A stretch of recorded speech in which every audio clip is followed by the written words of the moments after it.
Children act. आज शाम को चुटकी कॉलेज से थोड़ी देरी से घबराते हुए घर आती है। चुटकी का भाई अभिषेक घर के बाहर ही उसका इंतजार करते हुए बैठा है। चुटकी को घर आते देखकर, चुटकी आज तुझे आने में लेट हो गया, सब ठीक है ना? हाँ भाई, आज कॉलेज में एक्स्ट्रा लेक्चर था ना, उस वजह से देर हो गई। अच्छा, लेकिन सुबह तूने मुझे कुछ एक्स्ट्रा लेक्चर के बारे में बोला ही नहीं। मुझे भी पता नहीं था भाई, एग्जाम आ रही है ना तो सर ने आज ही बताया। ठीक है, तू पहले फ्रेश हो जा, मैंने तेरे लिए मैगी बनाकर रखी है, वो खा लेना। हाँ, आपने खा ली भाई? अरे मैंने तो काम से आते ही समोसे खा लिए थे, तू खा लेना।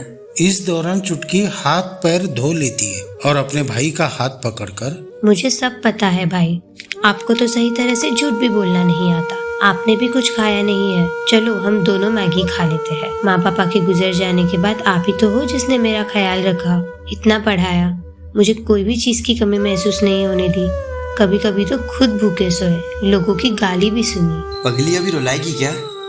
यह तो मेरा फर्ज है, मैं तेरा बड़ा भाई हूँ ना। माँ पापा का सपना था मैं भी पढ़ लिख कर बड़ा आदमी बनूं, पर हालात के कारण मैं पढ़ नहीं पाया, इसलिए तुझे पढ़ा लिखा कर मैं अपना सपना सच कर रहा हूँ। चलो बहुत हुआ, अभी मैगी ठंडी हो जाएगी, खाकर तू पढ़ाई करने बैठ, फिर मैं खाना बनाता हूँ तो रोटी बना देना। दोनों हंसते हंसते मैगी खाने बैठ जाते। कई दिन गुजर जाते। एक दिन शाम को अभिषेक घर के बाहर चुटकी का इंतजार करते हुए बैठा हुआ है। इतने में एक पड़ोस के काका अभिषेक के पास आते हैं। चुटकी आई नहीं क्या अभी तक? हाँ काका, उसका ही इंतजार कर रहा हूँ, उसकी एग्जाम भी नजदीक आ रही है ना, इसलिए कभी कभी एक्स्ट्रा क्लास होती है। हाँ, पर आज तो रोज से ज्यादा लेट हुआ है। जवान लड़की है, वो थोड़ा ध्यान रखो, आजकल बाहर क्या चल रहा है पता है ना। काका की बात सुनकर अभिषेक के मन में घबराहट होने लगती है। इतने में चुटकी घबराते हुए घर आती है। वो बहुत डरी हुई है। क्या हुआ चुटकी, आज बहुत लेट हो गया, और तो इतनी डरी हुई क्यों है? अभिषेक की बात सुनकर चुटकी रोने लगती है। क्या हुआ बेटा, रो मत, शांत हो जाओ, क्या हुआ बताओ। पिछले कुछ दिनों से कुछ लड़के कॉलेज से आते समय मुझे छेड़ते हैं, गंदी गंदी बातें करते हैं। चुटकी की बात सुनकर अभिषेक बहुत गुस्सा हो जाता है। इन लड़कों को मैं छोड़ूंगा नहीं, अभी जाकर सबक सिखाता हूँ। शांत हो जाओ, अभी पागल जैसे मत करो। तू अकेला है और वो बहुत लड़के हैं। कल तेरे साथ कुछ ऐसा वैसा हुआ तो चुटकी को कौन देखेगा, तेरे अलावा उसका कौन है? काका की बात सुनकर अभिषेक हताश हो जाता है। तो क्या करूँ मैं काका? सुनो, कल से तू कुछ दिन काम से आने के बाद चुटकी को लेने के लिए उससे कॉलेज चले जाना। ठीक है काका। दूसरे दिन से अभिषेक रोज काम से आने के बाद चुटकी को लेने उसके कॉलेज पहुंच जाता है और साथ लेकर घर आता है। कई दिन गुजर जाते हैं। एक दिन दोपहर का समय था। आज चुटकी का कॉलेज जल्दी छूट गया। चुटकी घर जाने के लिए निकलती है। तभी बीच रास्ते में वो लड़के चुटकी को टोक देते और उसे छेड़ना शुरू करते। चुटकी डर जाती है और डर के मारे रोने लगती है। तभी वहाँ से एक पुलिस वैन आती है। पुलिस वैन को देखकर सब लड़के भाग जाते हैं। चुटकी को देखकर वैन रुक जाती है। क्या बात है बेटा, इतनी डरी हुई क्यों हो, और वो लड़के कौन थे? चुटकी सारी बात पुलिस वाले को बता देती है। डरो मत बेटा, एक बात ध्यान रखो, खुद को खुद की रक्षा करनी पड़ेगी। हर वक्त कोई मदद करने को तो आएगा नहीं, हम भी कभी किसी कारण की वजह से टाइम पे पहुंच नहीं सकते। आ जाओ गाड़ी में, हम तुझे घर छोड़ देते हैं। चुटकी पुलिस वैन में बैठ जाती है और घर आती है। शाम को अभिषेक घर आता है। तभी अभिषेक के साथ काका भी आते हैं। क्या हुआ चुटकी, आज तू पुलिस के साथ आई? हाँ बेटी, क्या हुआ? चुटकी सारी हकीकत दोनों को बता देती है।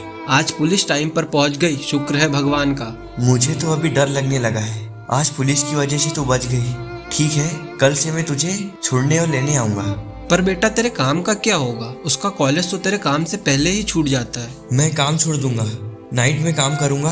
काम से ज्यादा मुझे मेरी बहन की इज्जत प्यारी है। नहीं भाई, आपको काम छोड़ने की कोई जरूरत नहीं है, मैं अपनी रक्षा खुद करूंगी। वो पुलिस वाले भैया ने भी कुछ बातें बताई है, आप मत डरो, आपकी बहन कमजोर नहीं है। चुटकी का कॉन्फिडेंस देखकर अभिषेक बहुत खुश हो जाता है। इस बात को 3-4 दिन गुजर जाते। रोज की तरह आज चुटकी का कॉलेज छूट गया। चुटकी घर आने लगती है। तभी रास्ते में वो लड़के चुटकी को दिखाई देते। तब चुटकी अपने बैग से फोन निकालकर एक फोन लगाती है और फोन बैग में रख देती है और बैग से एक कागज की पुड़ी निकालकर हाथ में रखकर आगे चलती है। चुटकी को देखकर वो लड़के उसका रास्ता टोक देते और उसे छेड़ना शुरू करते, मगर इस बार चुटकी बिल्कुल डरती नहीं है। अपने हाथ में रखी हुई कागज की पुड़ी खोलकर उसमें से मिर्च पाउडर उन लड़कों के ऊपर फेंक देती है। मिर्च पाउडर उनके आंखों में जाती है और वो सब लड़के हड़बड़ा जाते हैं। तभी वहाँ पर पुलिस वैन आती है। पुलिस उन सारे लड़कों को पकड़ लेती है। तभी वहाँ पर अभिषेक भी पहुँच जाता है। वाह बेटी, आज तुमने इन लड़कों को पकड़ा दिया। बहुत बड़ा काम किया आज तूने। हमारे देश की सभी लड़कियों ने आपसे कुछ सीखना चाहिए। पुलिस भाई, ये सब तो आपने ही मुझे बताया और मेरे में कॉन्फिडेंस आया। आज मेरी बहन मेरे से भी बड़ी हो गई है। आज मुझे नाज है मेरी बहन पर।